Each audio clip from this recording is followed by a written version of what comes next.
pros and cons of living in rural Utah. If you're considering making a move to a rural area or country living, today's video is for you. I'm going to share with you some of the pros and cons I see as somebody that kind of goes between the city and rural living, and tell you what you can expect if you're going to be making that move. So stay tuned.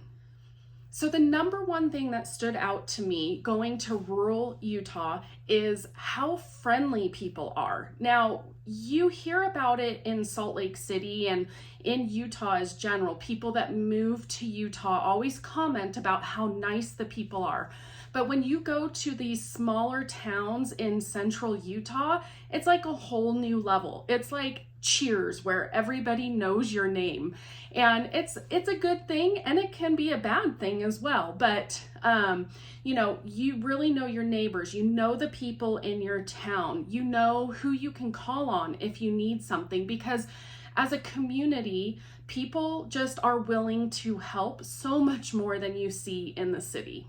Number two, it's just a wholesome way of living. And what I mean by that is it's summertime, and it is not unusual to see kids running around playing, walking to their friend's house to see if they can play and not picking up the phone and calling them or texting them, things like that. So you just have a more wholesome way of life from the time you're a kid to the time you're an adult. Like, as adults, we sit around and do the most basic things outside and enjoy being outside and hanging out with each other and things like that. So you definitely get that slower, more wholesome pace of life when you live in rural Utah.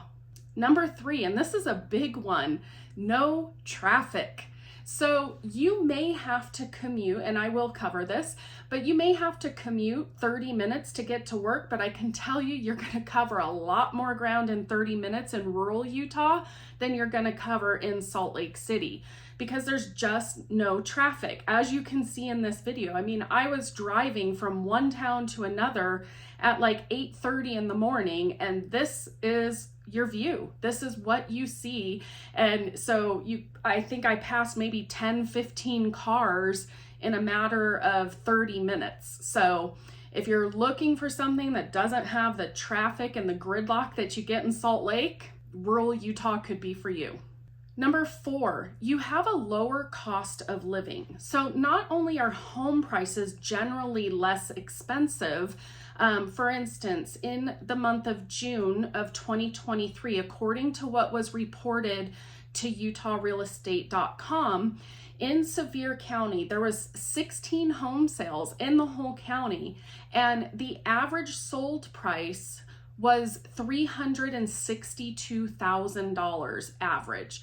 So not only are homes less expensive to contribute to that cost of living, but I also think the fact that you're not just going out and eating out or shopping or spending money that you tend to do in the city because there's nothing else to do and it's just kind of your way of life. Well, that's not really an option in the rural areas as much as it is in the city. So you just spend less. Number five, and I wish I could catch this on video, but you just can't catch it on video, and you can't even describe it. But the stars at night are amazing because you don't have all the light saturation from the city.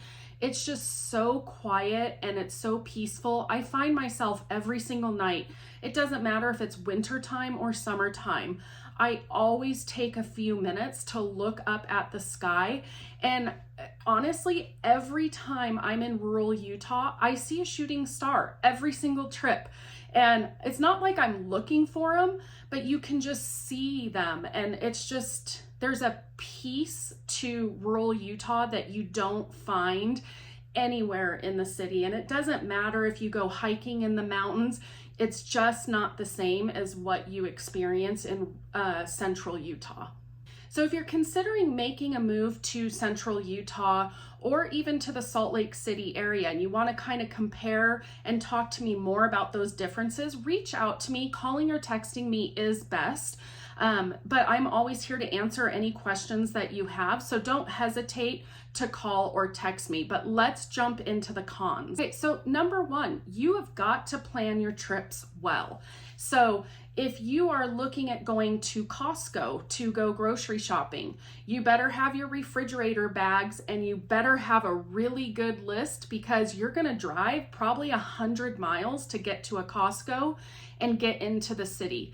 So you really have to be organized. You really have to know what you need. And if you're anything like me, I'm probably at Costco 2 to 3 times a week, because it's always like, oh, I forgot this or I forgot that. So you don't have the convenience of just dropping in and like, oh, I'll just drive 5 minutes to Costco or the grocery store because I forgot this or I forgot that. So that brings me to number 2. You may not have everything that you're used to in the city, in your city in rural Utah, central Utah. And what I mean by that is you may have to drive 2 or 3 towns over to go to a veterinarian or to go to an actual grocery store. You might have a little tiny shop where you could pick up some essentials, kind of like you would have at 7-Eleven here in the city, or Maverick or things like that in the city. You may have those in your town, but you may not. So you have to be prepared to not have everything. You're not going to have a nail salon. I've never seen a gym anywhere in central Utah when I'm down there. So things like that, you have to be prepared to commute and drive 1 or 2 or 3 towns over, depending on what kind of services you're looking for. So that brings up number 3. If you're a DoorDash person, don't count on getting fast food or deliveries through DoorDash, anything like that. You're gonna have to, like I said before, you're gonna have to plan. So if you're gonna go out to eat, it may be a little bit of a commute. Like I said, you may have to travel 1 or 2 towns over. So the convenience of DoorDash, next day delivery with Amazon, I don't think it happens down there. I've never ordered Amazon and had it shipped there, but you're not gonna have those types of conveniences to have delivery services when you're in central Utah. Number 4, the houses are going to generally be smaller than you see in the greater Salt Lake City area, and they're going to be older. It is not uncommon to find houses that don't have air conditioning there, that are built in the, early 1900s and just getting by with the basics. There is new construction. I see developments down there. I know of some lots for sale for people to build new homes on that aren't listed on the MLS. So if that's something that you're interested in doing and having about a 1/2 to 3/4 of an acre lot, you can still find that there. There are still developments there. They're just harder to find because you tend to have to know the areas and know that they're not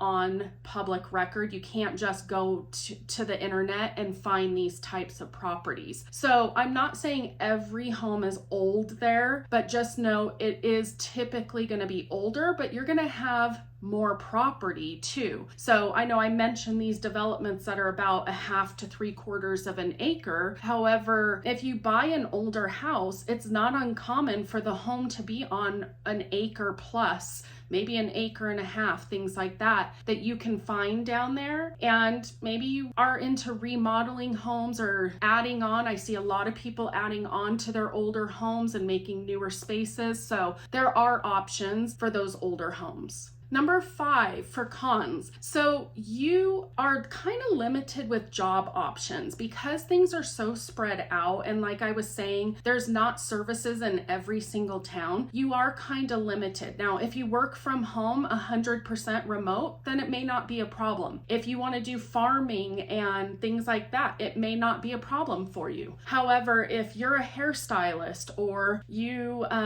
need to go into the office, then it could would be quite a commute. I have friends that they drive an hour to hour and a half each day to work, depending on where they're at. They're an electrician, so they, move around. I have another friend that drives about 30 minutes to get to his work. And so again, like I was saying with the pros, 30 minutes is really not that bad. I mean, in rush hour traffic in Salt Lake City, 30 minutes you might get from Lehigh to Sandy and not even, blink an eye because the traffic is so bad. So just keep in mind, there are limited job opportunities unless you're willing to commute further and longer times. So I hope you found this video useful and helpful about Central Utah and living kind of in those rural areas of Central Utah compared to Salt Lake City. If you're looking at making a real estate move, I'd love to connect with you. You can shoot me a text, send me an email, do what you gotta do, but get in touch with me. But as always, make it a great day.